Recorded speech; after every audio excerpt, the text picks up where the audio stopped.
దేవతార్చనలో హారతి అనే ప్రక్రియ మన హైందవ సనాతన సంప్రదాయంలో ముఖ్యమైన అంశం. ఆ హారతి ఎందుకిస్తారో, హారతిలోని ఆంతర్యం ఏమిటి తదితర విశేషాలతో కూడిన నేటి కథనమే ఈనాటి పరమార్థం.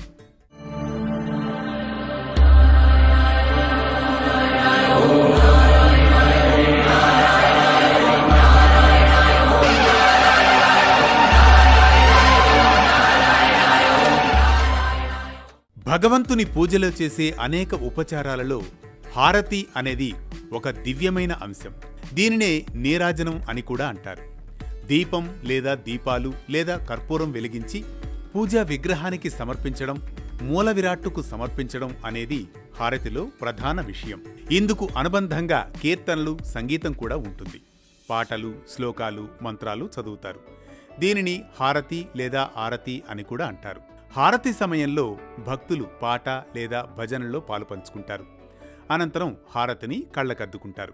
పూజానంతరం దైవం అనుగ్రహం మనపై ఉంటుందనేందుకు భగవంతుని ఆశీర్వచనానికి ప్రతీకగా ఈ హారతిని భగవంతునికి సమర్పించాక భక్తులకిస్తారు.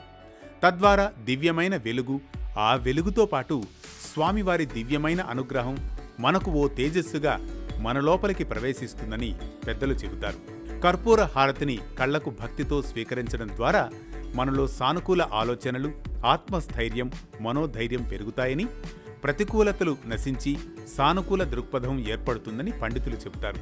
భగవంతుడి పూజ చేసే సమయంలో కొంత శక్తిని హారతి ద్వారా భక్తులకు నేరుగా ప్రసరించే అవకాశం ఉందని, ఆలయ ప్రాంగణం, అదేవిధంగా ఆలయ గర్భగుడి పైభాగంలో ఉన్నటువంటి కలశం అనేక శక్తులను కలిగి ఉండడం, తద్వారా హారతి ద్వారా కూడా ఆ శక్తి భక్తులపై ప్రసరిస్తుందని పండితులు చెబుతారు. కనుక హారతి వల్ల మనకు తెలియని అద్భుతమైన శక్తి మనలో ప్రసరిస్తుందని అంటారు. అంతేగాక పురాతన కాలంలో స్వల్పంగా దీపాల కాంతి ఉన్నప్పుడు భగవంతుని రూపం అంత స్పష్టంగా కనిపించేది కాదని, అప్పుడు హారతి వెలుగులో కనుల పండువగా భగవంతుని మూర్తిని దర్శించే భాగ్యం ఈ హారతి ద్వారా భక్తులకు కలిగేదని, అలా ఈ హారతి సంప్రదాయం కొనసాగుతూ వస్తోందని ఇది కూడా ఒక కారణమని పండితులు చెబుతారు. నేతి ఒత్తులతో హారతి ఇవ్వడంలో అనేక సంప్రదాయాలున్నాయి.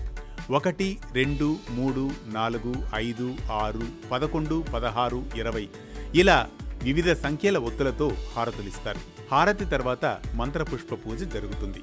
కర్పూర హారతిలో ఎక్కువగా పొగరాదు. అయితే ఈ ప్రక్రియలో నిప్పులో సాంబ్రాణి పొడివేసి ధూపం కూడా వేస్తారు. ఇందులో సుగంధభరితమైన పొగ వస్తుంది.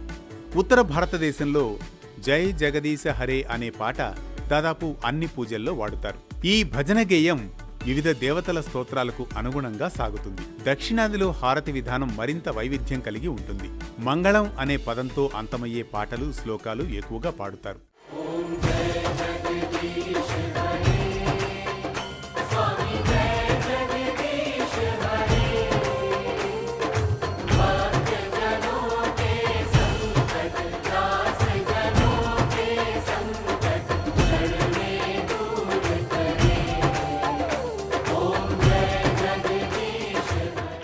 ఇక అయ్యప్ప స్వామి పూజానంతరం శయన సమయంలో పాడే హరివరాసనం భజన అయ్యప్ప పూజా విధానంలో చాలా ముఖ్యమైనది.